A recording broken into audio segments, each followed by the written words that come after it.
You're listening to the Happy Doc Student Podcast, a podcast dedicated to providing clarity to the often mysterious doctoral process. Do you feel like you're losing your mind? Let me and my guests show you how to put more joy in your journey and graduate with your sanity, health, and relationships intact. I'm your host, Dr. Heather Frederick, and today I'm hanging out with Aesha Tahir. Aesha is an award-winning author, keynote speaker, corporate trainer, and movement specialist who provides trainings on posture and wellness. Her best-selling book, Unhunched, Discover Wellness Through Posture, reveals not only secrets to an upright posture and pain-free movement, but explains the link between better posture and things that are so important to my listeners, like reduced stress and improved self-confidence. Aesha, I'm so excited to have you here today. Heather, I'm so excited to be here. Yeah, I'm really excited about this conversation today. So why don't we spend just a few minutes with you introducing yourself to the audience via explaining how is it that you got into posture and being a movement specialist? So, this journey it's really personal for me because getting active and improving my posture was a way for me to overcome lower back pain and sciatica, which I had when I was working as a computer programmer. And the way it started was that after a big project that I had just finished up, one day I woke up with a burning pain going down my left leg. And it was accompanied by an unsettling numbness in my left foot. So I started thinking, as a computer programmer, I'm thinking of all the possibilities of what could be happening. Am I having a stroke? Because of course, my foot is down. Maybe that's what it is. And I drove myself to the ER and the doctor did very detailed testing. And at the end of the day, the physician came to me and they started taking my history so what's your work like? We want to know more about your work habits and all that stuff. And eventually they're like, oh, it's sciatica. You sit a lot and you have a sedentary lifestyle. And we believe that it might have to be something with your core posture because what's happening is your lower back vertebrae are compressed and they're pressing on your sciatic nerve. And that's the pain that you're feeling. And it's very common in people who are sedentary. I'm like, what? So it was a wake-up call for me.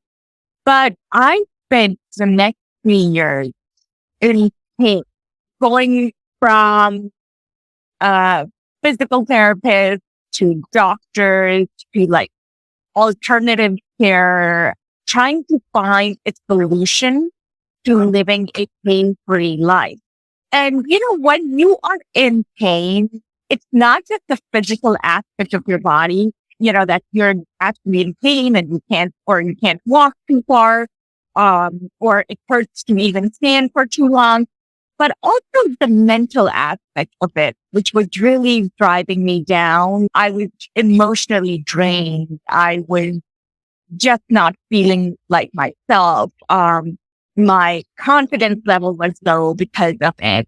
So I was like, I have to find a solution. So I started researching. Like most of your listeners could probably relate.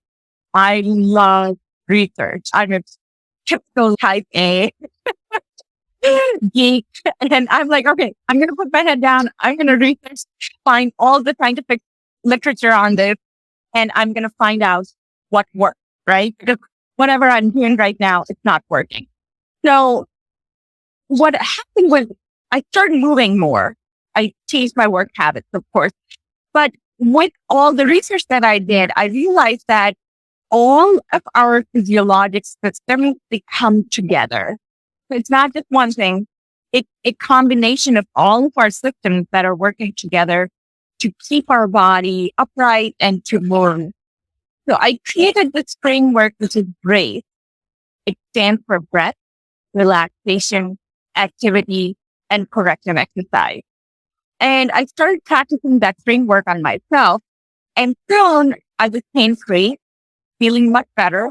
It took me in 9 months to incorporate that and practice it on myself and actually get better with the system. But in the process, the long-winded answer to your question, in the process, my friends and family members, they started noticing the change and they're like, oh, what did you do? What are you doing? Right. And I started helping them. And that is how I stepped into this field of exercise physiology, which is my second act, because I realized that my real calling was to help people like me who are restbound and experiencing pain and stiffness or injuries because of their work posture, help them cross the bridge, get to the other side, and help them live an empowered life where they can step into their own greatness and fulfill their potential. So this is how I started in this field. Well, Aesha, I'm so excited about your second act because it is so relevant to my listeners who are probably desk bound more than the average person, because a lot of people who listen to this show are working a full-time job, and then they're coming home, and then on the evenings and on the weekends, they're at their computer doing their courses, working on their dissertation. And you brought up, this can lead to chronic pain. And when you're in pain, it's exhausting. It's a state you cannot be in if you want to accomplish this big goal. So listener, whether you're in pain or you're not in pain, today's conversation is going to help you either way, right? It's going to give you the tools you need to get out of pain and give you the education you need so that you don't fall into the trap of holding yourself in bad habits that lead to those states. So I would love to start with, let's operationally define good posture. What does it look like? What does it feel like? Your body's natural position that you can hold for long periods of time, and it comes naturally from you. It's effortless, right? And let's define effortless here, because what happens is that when we are standing or sitting, or moving for that part, our bodies are constantly facing forces of gravity, right? So we are fighting the gravitational pull. And what happens is when we're not holding our natural upright position, the force of gravity that's acting on our body part, it just becomes exponentially higher because we move our center of gravity. So a lot of times when we are hunched over, especially when you're hunched over, like falling forward with our torso, what we are doing is we are moving our center. It moves forward. And when the center of gravity moves forward, the amount of stress that the gravitational pull is putting on our joints and ligaments and bones, skeleton as a whole, just is exponentially higher. So it leads to the wear and tear on our body, much faster wear and tear. So the point is that you want to have a natural body posture. And that natural body posture will be different for you versus me because, we have just unique bodies. And then your height might be different than mine. Your weight might be different than mine. Again, that plays a huge role into the gravitational pull that our bodies facing. And we are structurally different too. So what a good posture looks like is when you are standing straight, your 5 landmarks of your body should fall on a vertical line. And let me explain what those 5 landmarks are. So your earlobe should be in line with your shoulders in line with your hips, and then hips should stack over your knees and then knees over your ankles. So if you were to, just do a quick assessment of your posture, what I would ask you to do is ask a friend to take a photograph of you in the sideways position. And nowadays, all these like iPhone cameras and stuff, you can draw a line, right? So draw a line from your earlobe to your ankle. If any of the joints that I mentioned, the landmarks I mentioned, are not falling on that vertical line, that's the point where your body posture is off. That's the point where potentially you have muscle imbalances. Now, for your listeners, though, I'm going to take it just a little bit further because I want them to understand what a good sitting posture is, because we sit a lot, right? I mean, when I went back to school as an adult. I got my master's in exercise physiology as my second act as an adult when I was working, and it was a part-time thing too. So I can totally relate with your listeners, but I was sitting a lot at night doing my, coursework and projects and whatnot. And that was one thing that saved my posture and back pain during that time, because I knew what to look for. And this is what I want to give to your listeners. So when you are seated in front of the computer, here are the top 3 things to look for. First, your monitor should be the same height as your eyes. So your eyes should be level with the top of your screen. So not the bottom, not the mid, because what's happening is a lot of times we're trying to get a better look and we're looking down at our screen, which we do with our iPhones already. So if you are working on a computer or a desktop, make sure that the screen is in line with your eyesight. So it should be eye level. So raise your computer screen up. The other is the keyboard. You should have a keyboard tray that pulls out to you. A lot of times, when we're working on our computers, we're reaching with our arms towards the keyboard.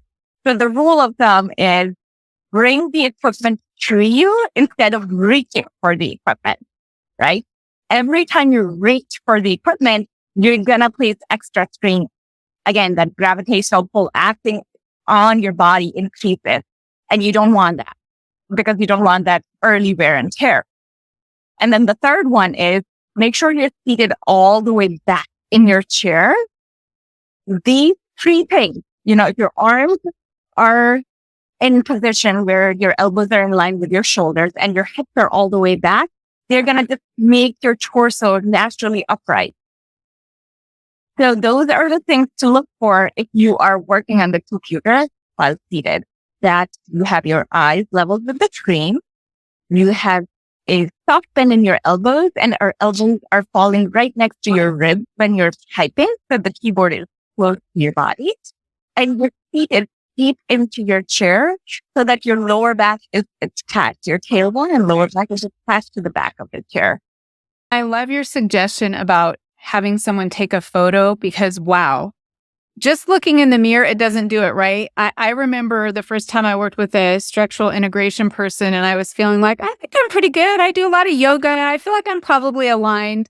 And then she took the pictures and drew those lines, and I thought, holy cow, especially the forward motion of your head, because your head is so heavy, and you have a great illustration in your book. Will you talk a little bit more about that? Because I think it'll really drive home the importance of how you're standing, whether you're standing at a standing desk or sitting, the importance of where that head is.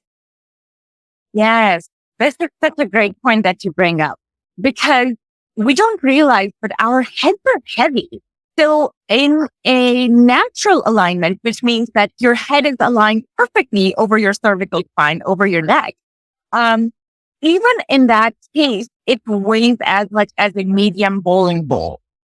So that's around like 10, 11 pounds you're talking about. So it's pretty heavy. It's like you're carrying an infant over your body every time you walk. Now, what happens when we move forward with our head, which we often do to get a better look at our screen, right? Or if you're too focused, another reason we would do that is you're too focused and you're like, okay, now I need to focus. I'm going to just bring my head forward. In both the cases, what happens is when you move your head forward, you are increasing the weight of your head on your body. The concept is very similar to, again, that your center of gravity moving forward.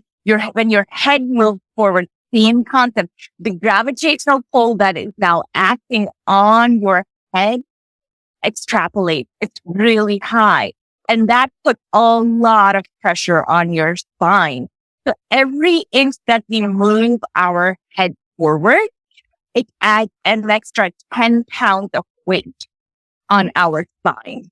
So let's say we just have 2 inches forward. We had our head 2 inches forward to get a better look at the screen.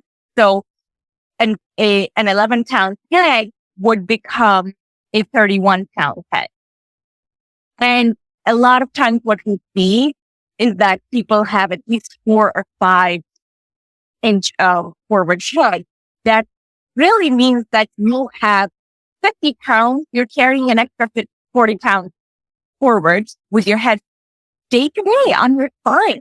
And our spine are built for that 10 to 11 pound weight, maybe plus minus 5 pounds, but they're not built for 40 pound of weight every day.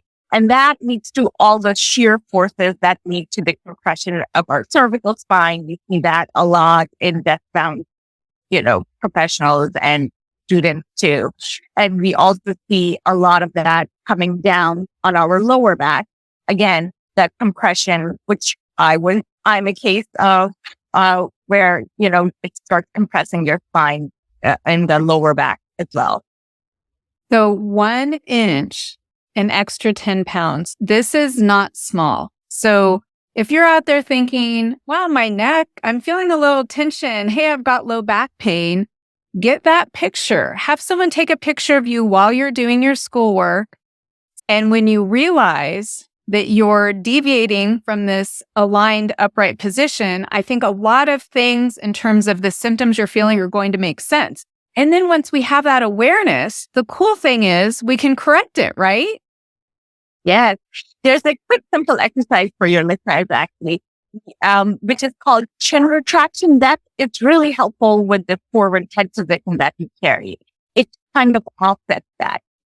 If you can practice this exercise every hour, 3 or 4 times a day, that would really help place your head back in position, and you would get out of that habit of actually moving forward because it strengthens these deep neck flexor muscles, which become real weak as we keep our head forward.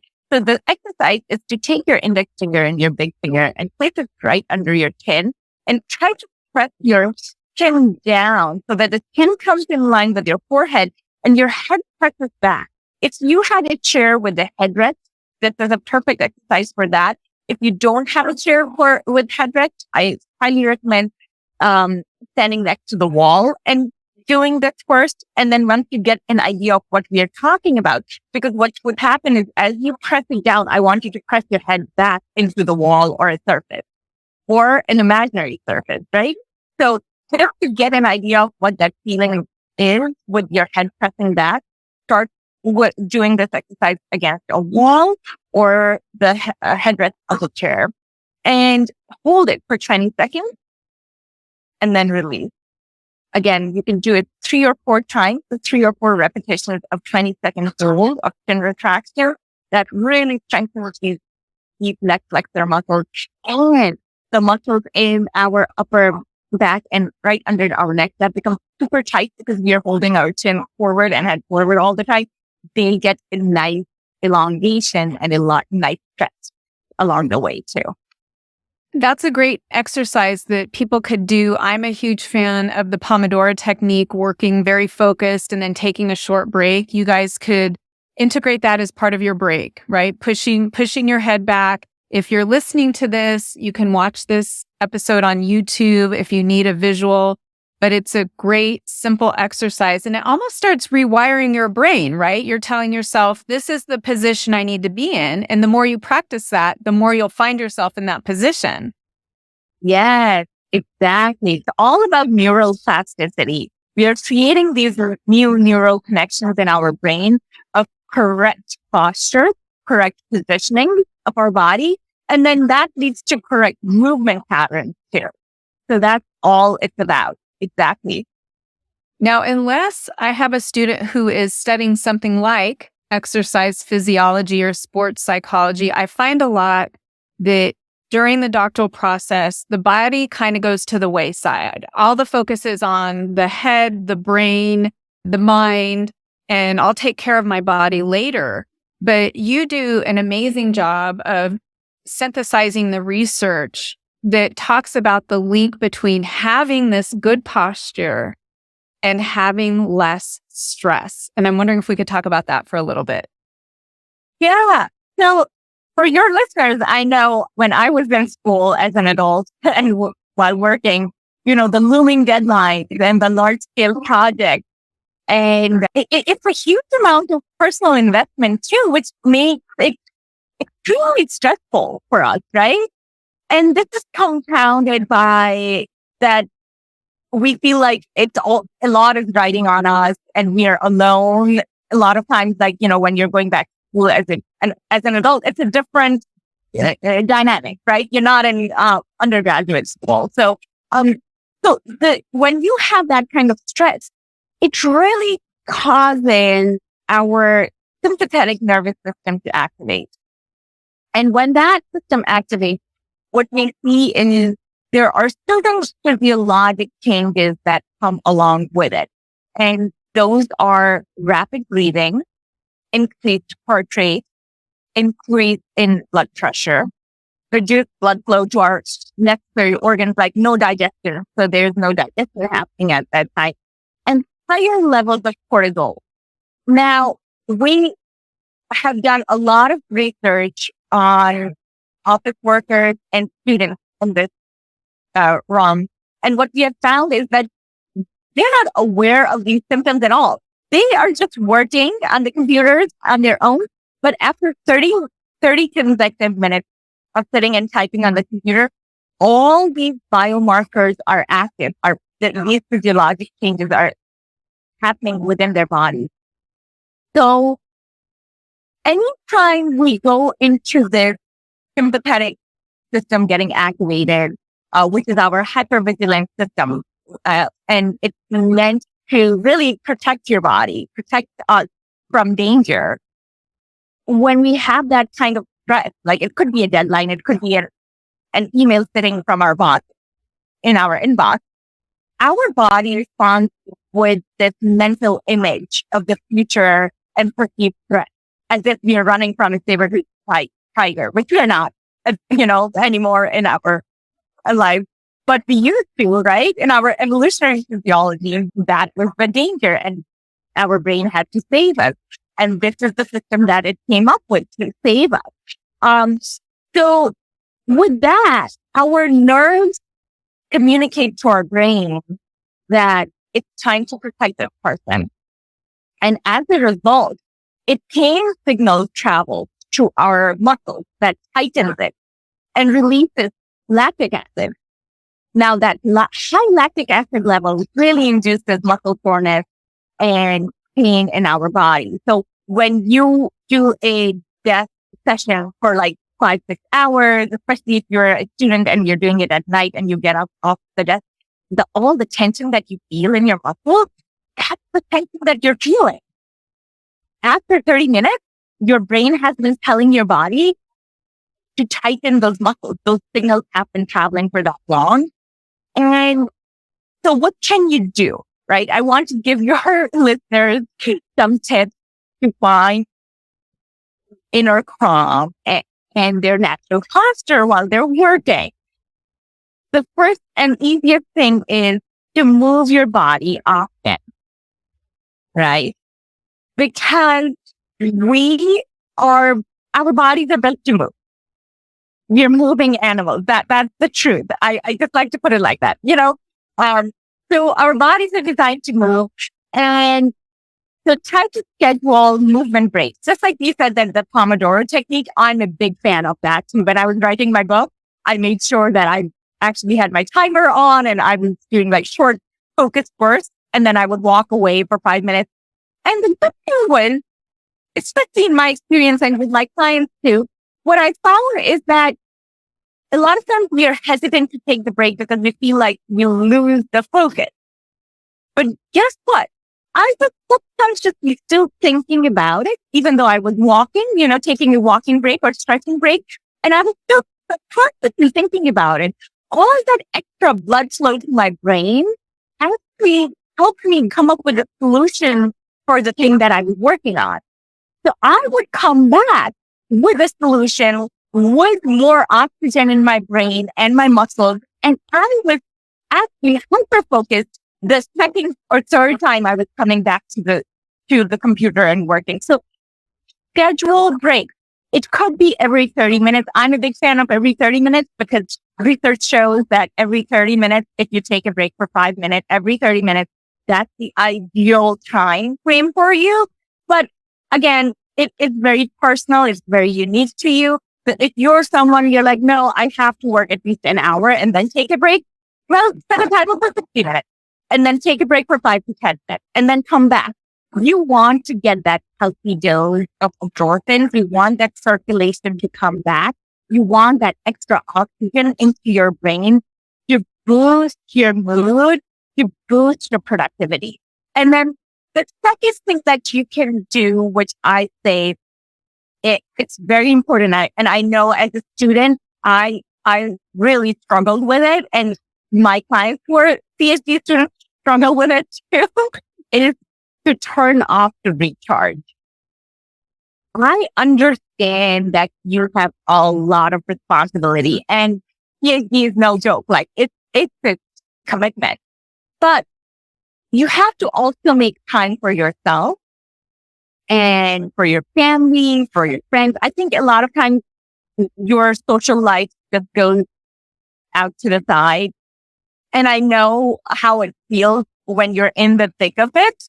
But if I could give myself one advice when I was a student, I would tell myself, and now I tell my clients, is to make time for those social connections. It's okay if it's not as often as you would have it when you were a student, but still set aside some time, unplug from the computer, unplug yourself from the phone, have some face-to-face interactions with your family members and with your friends. It really helps to turn off that switch. You will come back refreshed. And it helps to relax your muscles. Because even when you are connected through your phone, thanks to the phone, I mean, I love it because I love technology. But at the same time, it also means you're connected 24/7. That means, you could be just texting on your Facebook group to your other students, or you could be on your Blackboard and, just connecting with the students that we are your teacher. Well, I think there is a lot of value in finding time every week to just unplug from that environment and take time to recharge. And Aesha, more and more research coming out about the value of unplugging. So students will say, I don't have time. I don't have time to connect. I don't have time to move. And I say, you can't afford not to, because you brought up so many good points, not just, hey, let's prevent things like chronic pain and fatigue and tension. But if you dedicate 30 minutes of super focused whatever, to whatever you're doing, and then give yourself those 5 minutes, that's where those flashes of insight happen, right? And so people say, no, can't, gotta stay here. And I say, guys, you're shooting yourself in the foot. Take a break, create that space so that those insights can appear, so that those bursts of creativity can happen. And same thing with unplugging. They think, I can't, I gotta keep going. And, there's research out there, but listen, don't take my word for it. Try it. Get a timer, try these techniques, give yourself, if you feel like you can't afford a full day of unplugging, give yourself half a day of unplugging, journal it, watch what happens. I know my experience, Aesha, has been, nothing short of transformative. That's completely true. I just like I mentioned when I was writing my book, because I had that same feeling like my client, right? That, oh, no, I'm focused and I have to get these many words on the Word doc this week. And, it was almost like going through another master's degree. But what I found was like the more often I was taking the breaks, the more often I was coming back refreshed. And that's subconscious thinking that happens in your brain when you are moving. When you're moving, your brain becomes really active. When you're sitting, you're actually putting your brain in more of a dormant state. So when you're moving, it becomes really active, and that creativity that we just talked about, it it sparks creativity. So exactly, I think it's more of experiencing it, try it for a week and see how you feel. And, most of the times my clients come back and they say they felt so much better. They're just glad that they tried it. Also, a quick tip could also be if you didn't want to step away from your desk, in certain situations, like I have two clients who work in the lab. I mean, they are professors at universities and they can't step away from the lab for the time period that they're at work. And so for them, it's like, okay, we kind of can't take that movement break. So another tool that's available to us is our breath. So that's the pathetic system that activates after that 30 minutes of punching over and working on the screen. It can be offset. It can be broken. That loop of the fight or flight mode that you stay in, that can be broken by taking 3 to 5 slow, deep breaths. So you're breathing. I say, you're breathing anyways. Why not just make it work for you?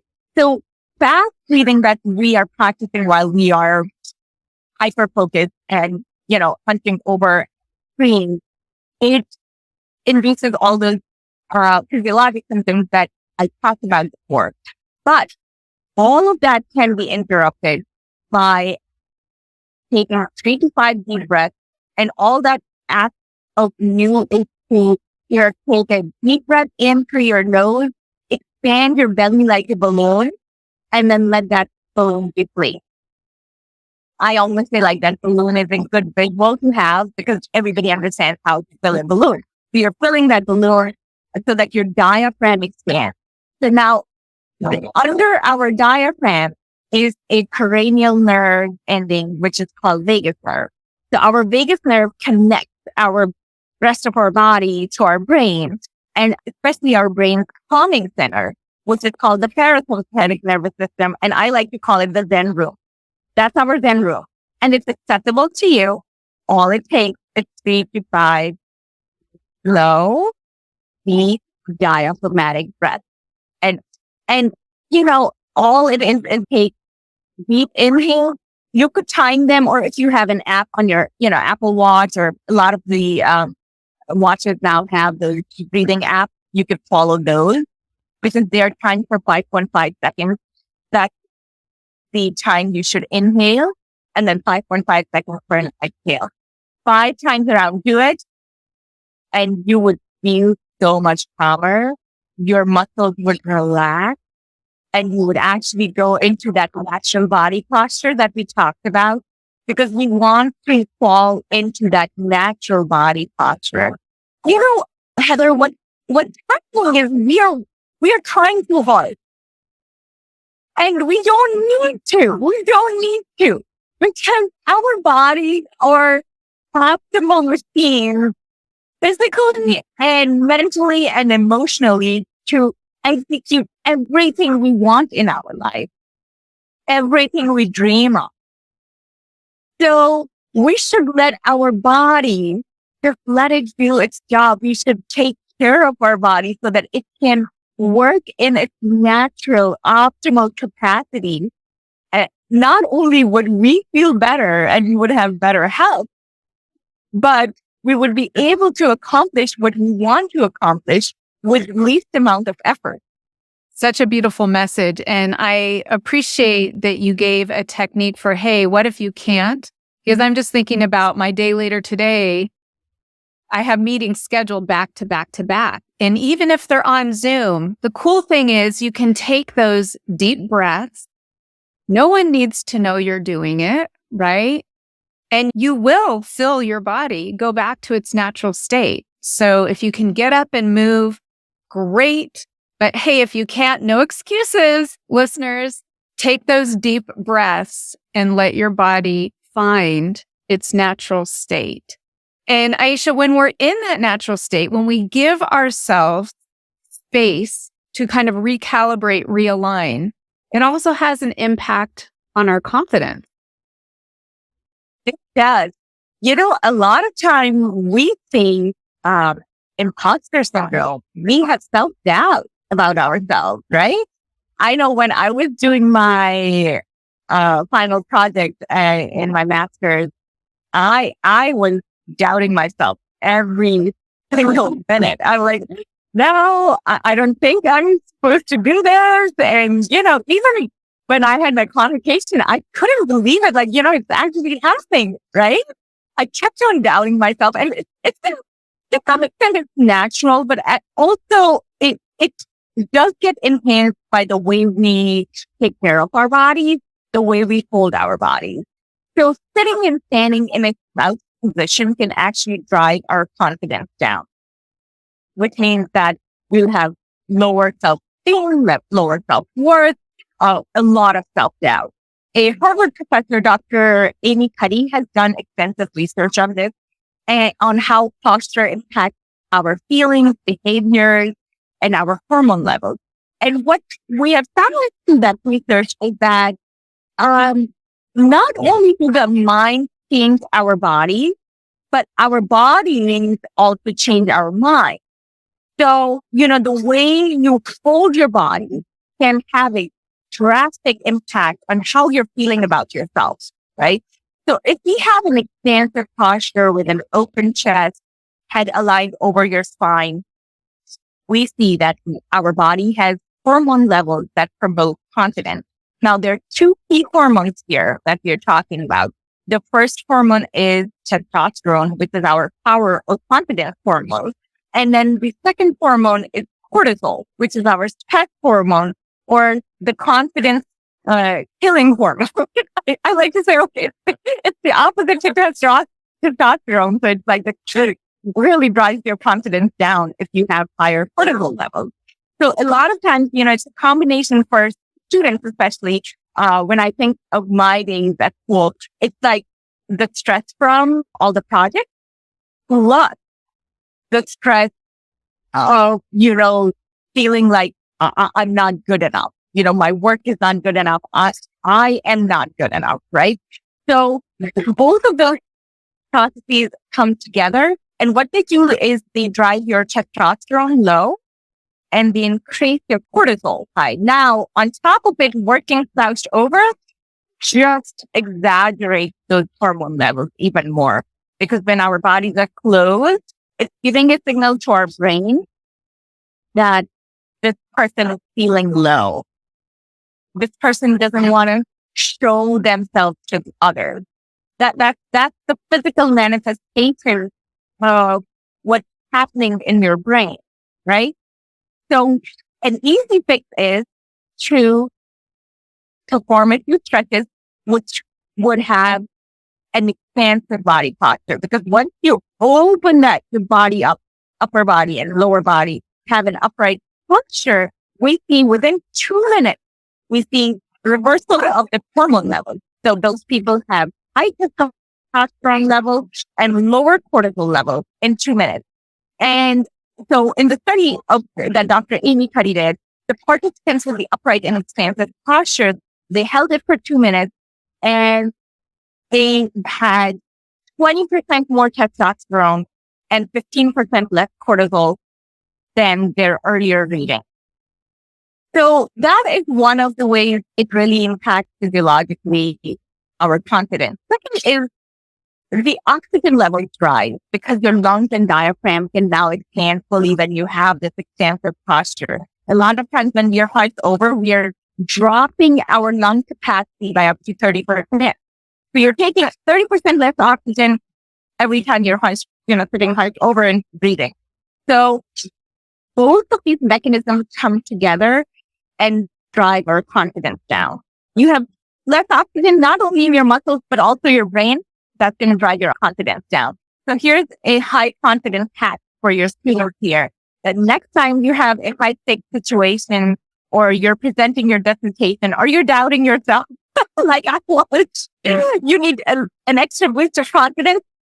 Sit or stand in an upright posture, shoulders down, have your chest wide open, and maybe reach up to the side with your arms. That's a really good one because that's the pose that you would see a lot of marathon finishers, people have their arms up. Why?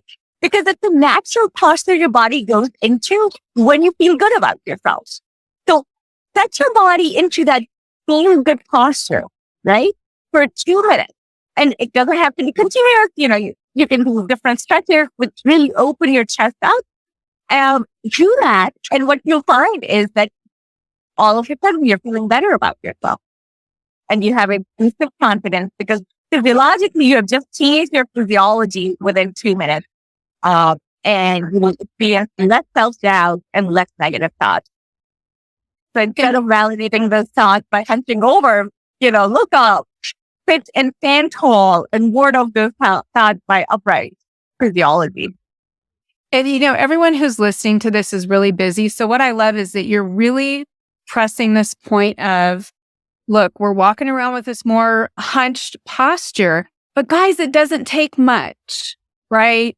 A couple of chin presses here and there, you set your alert, you stand up and you do some open body stretches, and you can reverse all the negative effects of a not great posture and start working towards having a good posture more of the time. The world would just be such a more beautiful place, wouldn't it, if everyone had good posture? It would. Yeah. I really love the connection that it has to our mental well-being and emotional well-being and productivity. Because once you do fix your posture, you go into that, you set yourself into that natural posture more often, you will see that you are just way more productive. And you will be able to fulfill your responsibilities and also enjoy life, right?